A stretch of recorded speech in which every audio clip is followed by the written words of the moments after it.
তার কারণে ছোটো ছোটো দেখা যাচ্ছে কিন্তু অনেক বড় বড় ক্যাম্প, বিএসএফ ক্যাম্প। ও সামনে দেখতে পারবো অনেক বড় বড় বিএসএফ গাড়ি খাড়া। অত্যন্ত সুন্দর লাগে গাইস, ভিডিওটা বেশি বেশি করে শেয়ার করবো।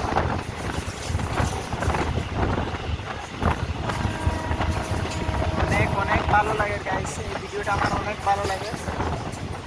নাইটে এই ভিডিওটা আপলোড করব। আর পাশে চা পাতার বাগান, অনেক বিশাল বাগান। অনেক ভালো লাগে, অনেক ভালো লাগে আমাদের ইন্ডিয়ান বিএসএফ ক্যাম্প। অত্যন্ত ভালো লাগে, অত্যন্ত সুন্দর লাগে। Guys please request me share, comment, follow, subscribe now.